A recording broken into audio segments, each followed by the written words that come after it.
เอาเนาะพี่น้องเลยเปิดภาพมากกับกำลังสิลงมือเนาะกำลังสิลงมือกินข้าวแรงเนาะพี่น้องเลยเอาเปิดกะทักทายสบายดีเด้อเนาะพี่น้องกับทักทายสบายดีและสวัสดีพ่อแม่พี่น้อง FC เบิร์ดสุขคนเด้อยินดีต้อนรับทุกคนเข้าสู่ช่อง YouTube ของบ่าวจิตบ้านโคกคือเก่าคือเดิมเนาะพี่น้องเลยบรรยากาศตอนแรงๆเนาะตอนนี้กับเวลาประมาณ6 โมงพี่น้องเลยตอนนี้บ่าวจิตกำลังสิกินข้าวแรงกับเส้นเก่าเส้นเคยเนาะบ่าวจิตอยู่ห้านก๋วยเตี๋ยวพี่น้องเลยอยู่ห้านก๋วยเตี๋ยวกับกินก๋วยเตี๋ยวเนี่ยเนาะ กินก๋วยเตี๋ยวกินเกาเหลาเนาะก็คือว่างๆเนาะตอนนี้เมื่อนี้เป็นวันอาทิตย์เนาะพี่น้องเป็นวันอาทิตย์แต่ว่าเมื่อนี้เงียบผิดปกติเนาะตอนแรกกับบ่มีลูกค้าได้ลูกค้าแต่ตอนเที่ยงๆนะเมื่อนี้ได้บ่หลายปานใดพี่น้องว่างๆเนาะว่างๆทางเจ้เพิ่นก็บอกว่าว่างกะถ่ายคลิปได้เด้อว่าถ่ายคลิปลง YouTube ได้เนาะลงเพจลงอย่างก็ได้นะบัดนี้ก็เลยกินข้าวกำลังสิกินข้าวก็ขอถ่ายแน่จักบะหนึ่งเนาะเพราะว่าบ่ได้ลงคลิปกะหลายมื้อแล้วพี่น้องเอ้ยเดี๋ยวPFC สิลืมเนาะอันนี้ก็กำลังสิกินก๋วยเตี๋ยวนะพี่น้องเอ้ยก๋วยเตี๋ยวแซ่บๆเนาะอันนี้ก็เป็นก๋วยเตี๋ยวยาจีนเนาะพี่น้องเอ้ย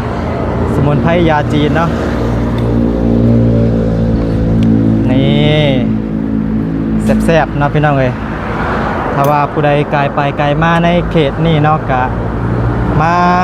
แวะอุดหนุนได้พี่น้องเอ้ยมาแวะอุดหนุนมาฝากทองได้เด้อเนาะแซ่บบ่าวจิตรับประกันเลยนี่เนาะนี่ก๋วยเตี๋ยวรสชาติบ่คือไผแน่นอนเนาะเนาะพี่น้อยตอนนี้บ่าวจิตก็ได้มาเหตุงานอยู่วันนี้เนาะครบรอบ1 เดือนพอดีเนาะครบรอบ1 เดือนทางห้านพอดีห้านก็เปิดได้1 เดือนเนาะบ่าวจิตก็มาเหตุงานได้1 เดือนคือกันพี่น้อยนี่เนาะบ่าวจิตก็ถ่ายลงหลายคลิปอยู่ก็มี PPFC เพิ่นถามมาว่าห้านตั้งอยู่แถวใดเนาะเพิ่นอยากมาอุดหนุนเนาะพี่น้อยเดี๋ยวบ่าวจิตสิไปถามทางเจ้เพิ่นเนาะบ่าวจิตก็บ่เคยมาจักเทื่อแถวนี้เนาะบ่ฮู้ว่าอยู่เขตใดเนาะพี่น้องอยู่จักแต่ว่าอยู่กระทุ่มแบนเพราะว่าบ่าวจิตก็บ่เคยมาเฮ็ดงานอยู่เขตนี้แถวนี้จักเทื่อพี่น้องหากก็มาครั้งแรกนี่เนาะก็ยังบ่ทันได้ฮู้บ่อนไปหรอกตื่นเช้ามาก็มีแต่เฮ็ดงานยังบ่ทันได้ไปหาเลาะหาเบิ่งเนาะพี่น้องแถวนี้บรรยากาศก็คือแบบว่าบรรยากาศนอกเมืองเนาะพี่น้อง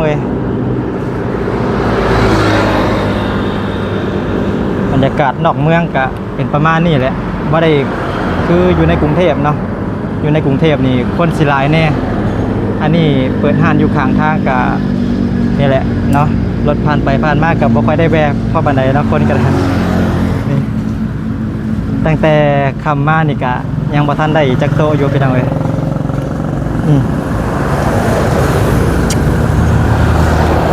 อาหารแรงเนาะแต่ละมื้อกับบ่ฮู้สิกินหยังพี่น้อยนอกจากก๋วยเตี๋ยวแล้วก็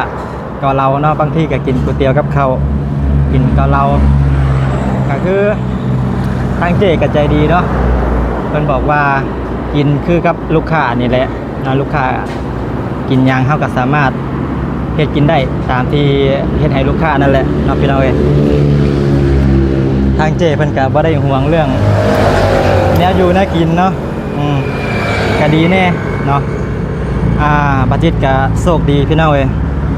ลองเสี่ยงดวงมาเบิ่งเนาะหางานตามเฟซหางานตามโลกออนไลน์ว่าซั่นๆเนาะ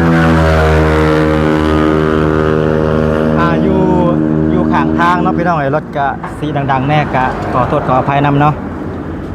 บัดจิตกะโชคดีเนาะพี่น้องเอ้ยเสี่ยงดวงมากก็คือบัดจิตหางานอันนี้นะหาจากทางโลกออนไลน์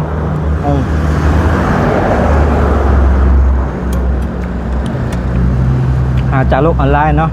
ก็คือกับการที่เฮาเสี่ยงดวงนั่นแหละพี่น้อง เ ถ้าว่าไปพ่อบอลดีก็คือว่าอะไรเนาะบอลนี้ก็ถือว่าดีอยู่นะเจ้านายก็ใจดีอยู่ถ้าว่าไปพ่อบอลบอดีแบบนี้เนาะบอลบอดีเจ้านายบอดีหมู่คนงานบอดีแน่จะอยู่บ่ได้คือว่าอะไรเนาะอันนี้บัจจิตมากอะเจ้านายก็ใจดีอยู่มันเฮ็ดงานแล้วมันสบายใจเนาะอยู่วันนี้เพราะว่าเฮาเฮ็ดภายในห้างเนาะมีพนักงานกับมีแต่บัจจิตแล้วก็นางเอกแล้วก็ทางเจ้เพิ่นเฮ็ดนำกัน3คนมันบ่ต้องวุ่นวายครับหมู่คนงานเนาะมันก็สบายใจ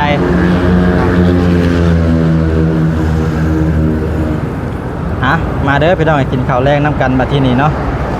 นางบอกจนเมื่อยลูกค้ายังบ่ทันได้มาจากโต๊ะอยู่พี่น้องเอ้ยส่วนมากสิขายได้แต่ตอนเที่ยงตอนแรกนี่แถวนี้คนบ่ค่อยมากินข้าวแรงกันเนาะได้ขายแต่ตอนเที่ยงนี่แซ่บๆพี่น้องเอ้ยมีก๋วยเตี๋ยวเนื้อตุนหมูตุนเนาะนี่หมูตุนนี่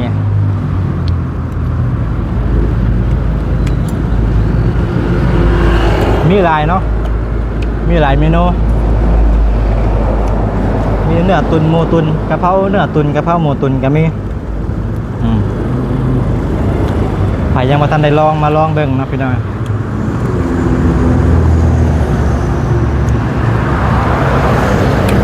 มี PFC เพิ่นถามเข้ามาเนาะว่าห้านนี้ตั้งอยู่เขตใดแถวใดเราบัจจิตกับสิมา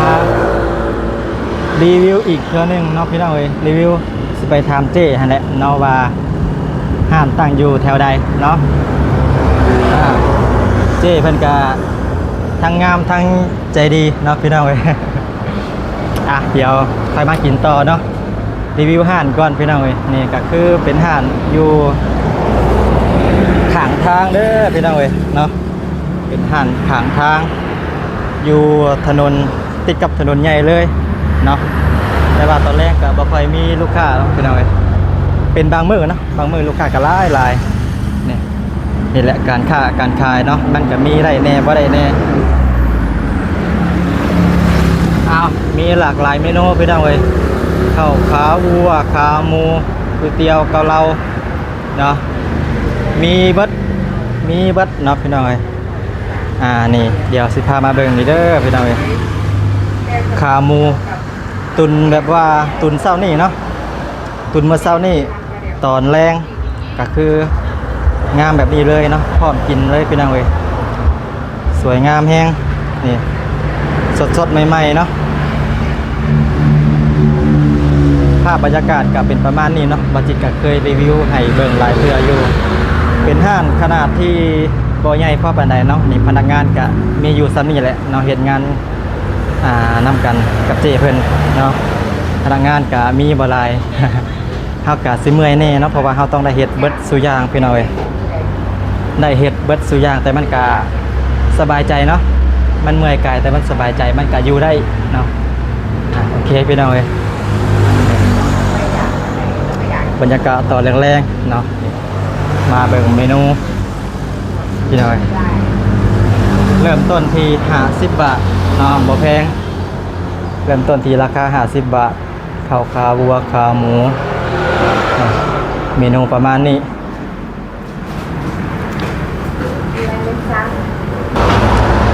เดี๋ยวสิพามาเบิ่งทางนางเอกเพิ่นเนาะกำลังเฮ็ดหยังอยู่เด้เนาะสบายดีเด้อกำลังเฮ็ดหยังอยู่เด้นี่ต้มน้ำเก๊กฮวยโอ้มีน้ำเก๊กฮวยขายนำเด้อพี่น้องเอ้ยนี่เนาะต้มสดๆใหม่ๆน้ำเก๊กฮวยกำลังเอามาขายเนาะพี่น้องเอ้ยตัดภาพมาบัดที่นี่ก็มานั่งกินข้าวต่อเนาะที่แรกว่าสิไปถามพี่กัดถามที่อยู่ของห้างน้ำเจ้เนาะพี่น้องแต่ว่าเจ้เป็นอายกล้องเนาะก็เลยบ่ได้ถ่ายเพิ่นซ้ำเนาะบัดจิตก็บ่ฮู้ว่าอยู่แถวใดเนาะก็คืออยู่กระทุ่มแบนเนาะพี่น้องถนนนี่ก็เป็นถนนขาเข้ากระทุ่มแบนเนาะอยู่แถวๆนี้แหละเนาะ ว่าสิไปถามทางนั่นเจ้เนาะสิไปรีวิวห้านเนาะว่าห้านตั้งอยู่แถวใดเพิ่นอายกล้องกับบ่เป็นหยังเนาะนี่ อ่ะเมื่อกี้นี่กะลูกค้าเข่าเนาะประมาณ 6-7 โต๊ะพี่น้องเลยก็เลยตัดภาพไปเนาะมากินข้าวต่อบัดนี้กินข้าวแรงของเฮาเนาะกินข้าวกับก๋วยเตี๋ยวไปเอาข้าวมากินนี่ยันบ่อิ่มเนาะยันมันบ่แล้วกินก๋วยเตี๋ยวเอาข้าวมากินน้ำ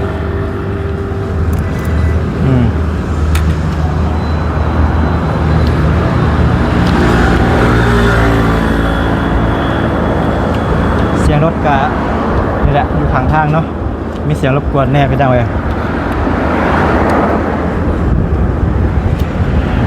ยังแสบคือเก่าเนาะถึงว่าเส้นสะอืดก็ยังแสบคือเก่าพี่จังเลยตอนนี้กะวางแล้วเนาะกำลังซี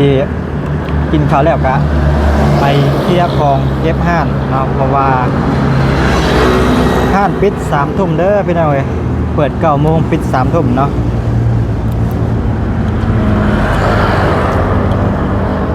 กินข้าวแล้วกันเดี๋ยวค่อยไปเคลียร์ไปเก็บนี่ว่างๆก็ถ่ายคลิปได้เนาะทางที่เป็นก็บ่ได้ให้พี่น้องเอ้ยก็ดีเนาะมาชิดมาเฮ็ดนี่เฮ็ดงานอยู่วันนี้ก็ดีนี่แหละเพิ่นก็ให้อิสระเนาะให้อิสระกับเฮาอิสระถ่ายคลิปถ่ายหยังก็ได้เวลาว่างเนาะไปบางห้านนี่บ่ได้เนาะพี่น้อยเพิ่นบ่ให้ถ่ายเพิ่นย่านเฮาแบบว่าบ่ได้งานเพิ่นเนาะอันนี้ชิวๆสบายๆว่างก็ถ่ายได้เนาะพี่น้อย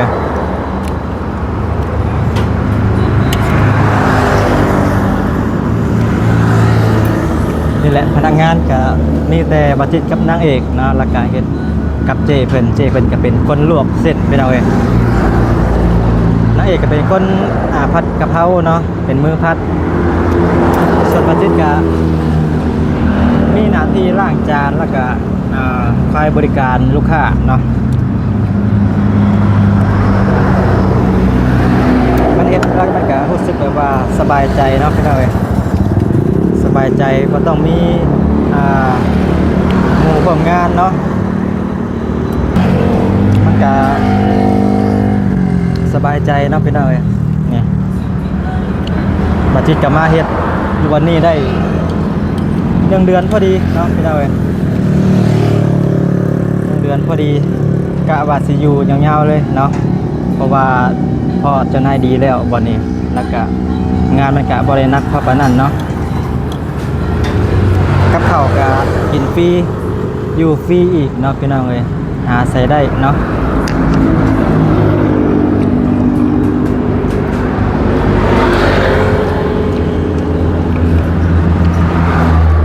กินซุมื้อก็บ่เบื่อเนาะก๋วยเตี๋ยว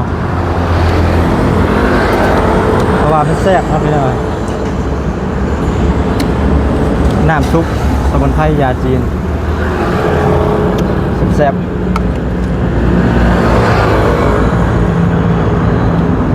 นี่แหละเนาะบัจิตก็ถือว่าโชคดีไปเนาะเสียงดวงมาครั้งนี้พอเจ้านายแบบว่าใจดีบ่กดดันเนาะบอกกดดันให้อิสระในการทำงานเท่ากับเหตุงานมีความสุขเนาะพี่น้อยเนาะพี่น้อยหลังจากที่กินข้าวแล้วเนาะเฮากะมาเคลียร์เครื่องเคลียร์ของล้างเครื่องล้างของเพื่อที่จะได้กลับไปพักผ่อนเนาะตอนนี้ก็2 ทุ่มครึ่งพี่น้อยเคลียร์แล้วกะพุ่นแหละเนาะ3 ทุ่มครึ่งได้กลับห้องนี่เนาะชีวิตในแต่ละมื้อชีวิตในแต่ละวันของบัจิตก็มีประมาณนี้เนาะพี่น้องเอ้ยนี่คือสามารถกะทำงานเนาะกะหาก็ได้พักไปมื้อนึงเนาะเหตุงานครบ1 เดือนพี่น้องเอ้ยแล้วก็อีกวันที่22นี่ก็สิได้หยุดพักอีกเนาะก็งานก็บ่ได้นักพอปานใดเนาะลูกค้าก็มาเรื่อยๆสิมีหลายในตอนเที่ยงกินนี่ก็มา6 โต๊ะ 7 โต๊ะเนาะเป็นบางมื้อเนาะพี่น้องบางมื้อก็หลายบางมื้อก็น้อยเอามาแล้ว คลิปบอกเห็นที่บอก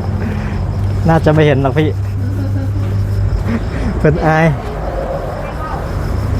เพิ่นอายเห็นเนาะพี่น้องเลยไม่อยากเข้ากล้องอะนะกะบ่เป็นหยังเนาะที่แรกว่าสิถามทางเพิ่นเนาะว่าห้ามตั้งอยู่ไสว่ามี FC ถามมากกะอายกล้องมาพี่น้องเอ้ยค่ะอยู่แถวกระทุ่มแบนเนาะเดี๋ยวบัดจิตสิแจ้งอีกทีหนึงเนาะ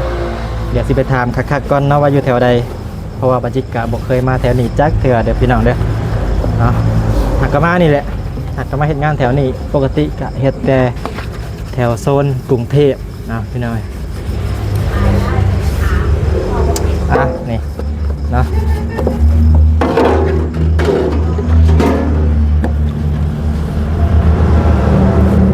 นี่แหละมาบนนี้ก็สบายใจเป็นกันเองพี่น้องเฮ็ดงานเป็นกันเองเนาะสบายใจเจ๊ก็เป็นกันเองเนาะถ่ายได้เนาะเพิ่นก็บอกให้ถ่ายคลิปพอได้มีรายได้เสริมเนาะวันนี้ก็ต้องขอขอบคุณเนาะ PPFC หลายๆที่หลายคนเนาะหลายคนก็เข้ามาให้กำลังใจกันหลายพี่น้องเอ้ยวันนี้ก็บ่มีเวลาตอบเนาะเพราะว่ายุ่งกับเวียกกับงานอยู่เดี๋ยวสิหาเวลาไปตอบพี่น้องเอ้ยคนคอมเมนต์มาให้กำลังใจกันหลายเนาะ PPFC ขอบคุณหลายๆเด้อเนาะบัดนี้ก็สิได้ขอตัวเคลียร์เครื่องเคลียร์ของกับบ้านก่อนเด้อบ้านนี้เนาะพี่น้องเอ้ยเนาะกะจังได๋ก็ฝากเป็นกำลังใจให้บัดจิตเด้อเนาะพี่น้องฝากกดไลค์กดแชร์กดติดตามเนาะและที่สำคัญก็ฝากเบิ่งโฆษณาให้บัดจิตแน่พี่น้องเอ้ยเพื่อสิได้มีค่าขนมอีก2ทางนึงเนาะได้บ่หลายได้หน่อยนึงก็ยังดีพี่น้องเอ้ยเนาะกะตอนนี้ก็สิพยายามลงคลิปให้สม่ำเสมอเนาะเพราะว่าบัดจิตก็ห่างหายไปกับลายมื้อเนาะเป็นอาทิตย์2อาทิตย์จังถ่ายคลิปนึงนะบัดจิตก็ในเมื่อเจเพิ่นอนุญาตให้ถ่ายแล้วบัดจิตก็พยายามว่างๆก็พยายามถ่ายลงเนาะจังนั้นก็ฝากเป็นกำลังใจให้บัดจิตเด้อพี่น้องเอ้ยโอเคสำหรับคลิปนี้ก็สิได้ขอตัวลาไปก่อนเนาะขอตัวเคลียร์เครื่องเคลียร์ของเพื่อสิได้เมื่อพักผ่อนเอาแห้งเพื่อที่จะสู่เวียกสู่งานมื้ออื่นต่อเนาะพี่น้องเอ้ยโอเคสำหรับคลิปนี้ก็สิได้ขอตัวคำว่าสบายดีเด้อพี่น้องเอ้ยสบายดีเนาะขอตัวลาไปก่อนเด้อ